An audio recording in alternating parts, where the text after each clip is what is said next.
Ahead of the US elections, the Democrats have officially nominated Joe Biden as their presidential candidate, with Kamala Harris as his running mate. Kamala, of course, has Indian roots, an Indian mother. What does Kamala Harris potentially bring to the relationship, the India-US relationship? We'll be joined by two leading Americans of Indian origin who have a huge role in the democratic election process. Well, we've got two fantastic guests with us, Shekhar Narasimhan and Neil Makhija.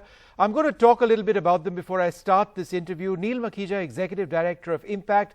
He's a lecturer at the University of Pennsylvania. He's also someone who's active in democratic politics and fundraising. Shekhar Narasimhan, Chairman of ARPI, the Victory Fund. ARPI will be organizing on-the-ground rallies and digital events, investing in language media buys, among other efforts for Biden. Thank you, Mr. Makhija and Mr. Narasimhan, very much for joining us. There's a huge interest, Neil, as far as Kamala Harris over here is concerned in India. What does she potentially bring to the relationship between India and the United States? Well, I think absolutely it's an extraordinary moment. Kamala is a trailblazer. She will be the first Indian American to reach this level of American politics. And she's someone who is deeply committed to causes that I think are critical for the United States, but also India. So, for example, addressing global climate change. This is something that Donald Trump has completely abdicated the U.S.'s responsibility on. But one of the central issues that's facing not only India and the United States, but the world is how we deal with this problem. Kamala comes from California, where she's been a senator of the most diverse state in the country. It has innovation hubs like the Silicon Valley, and is also a leader on issues like climate. I think in terms of concrete policy, that is one area that I'm very excited to see her lead on. And of course, the selection of her in itself, I think, signifies that Joe Biden wants to enfranchise and really show Indian Americans that we matter as a community, and we will make a difference not only in this election, but we already have with our contributions to American society.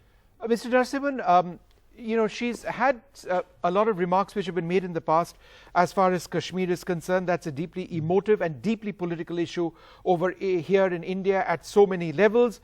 For example, she said in the past, we have to remind the Kashmiris that they are not alone in the world.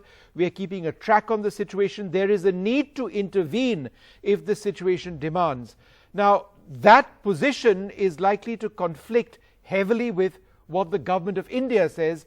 There may be many in Kashmir who believe that the situation in the state needs to be highlighted. So how is she going to be able to balance the aspirations, or in a sense of the Kashmiri people to have their voices heard, and what the government of India believes as far as Kashmir is concerned?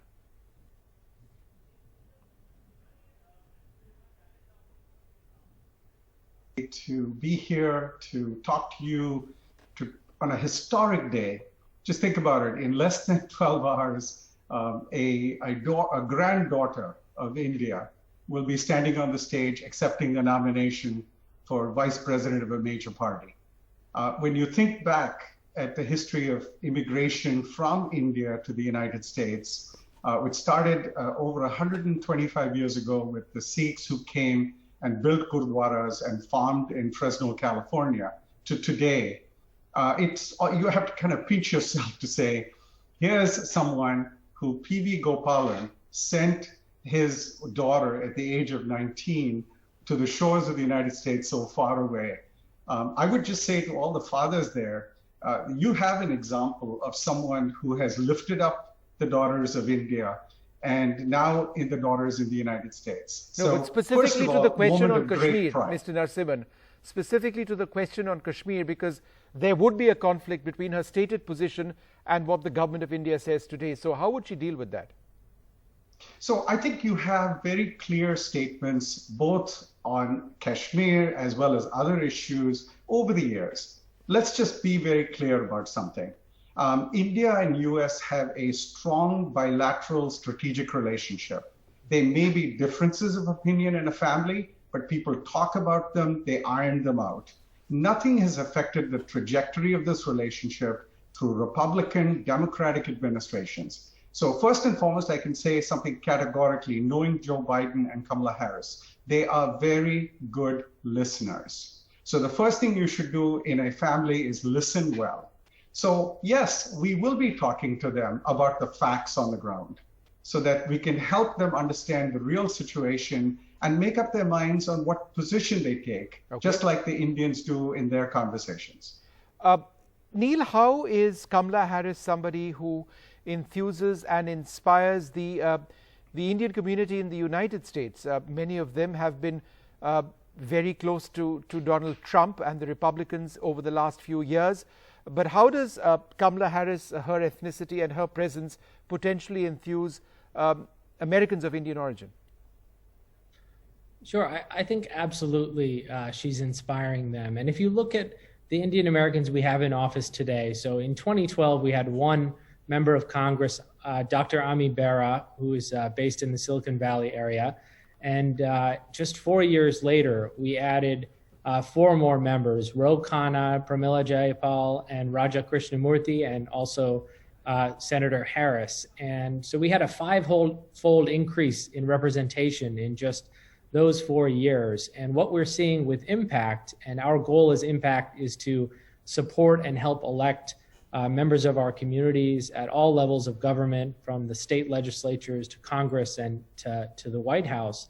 We're seeing really a massive increase in enthusiasm and interest in supporting these candidates and helping to see our community for the first time, maybe defy some stereotypes. People think traditionally we, are engineers and doctors because of the immigration policy that prioritized people with certain skills. But now, for the first time, we're seeing that Indian Americans are really leading in terms of government and public service. And that's just genuinely a very inspiring moment. And I think it's just the beginning for our community in the United States. Mr. Narasimhan, H-1B visas is a huge issue over here. There are incredible aspirations of Indians wanting to come to the United States, extremely qualified Indian citizens who add to America in so many ways. They've done that for decades now.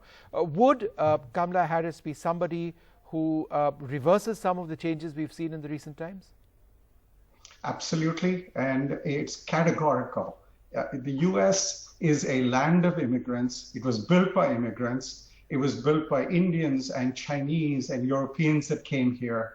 Bottom line, the policies that the Trump administration has have been to build walls and close borders. The policy of the United States should be, under Joe Biden and Kamala Harris, legal immigration, an open society that accepts diversity and in fact embraces it. So you immediately see in every policy paper, we want H-1B visas. We want family reunification. We want the ability to attract the brightest and best in the world, because that's how America is and that's how it succeeded. So you will see a dramatic change in immigration stance, in immigration policy, and on trade. Right. Where Trump has put tariffs in place, Joe Biden will open the markets to India and vice versa. You should expect a dramatic improvement in relationship and stability if Joe Biden and Kamala Harris are elected. Well, I'd like to thank both of you very much for joining us, and I'd love to have you back on this show in the future. There's so much which is going to take place ahead of the US elections. Thank you very much indeed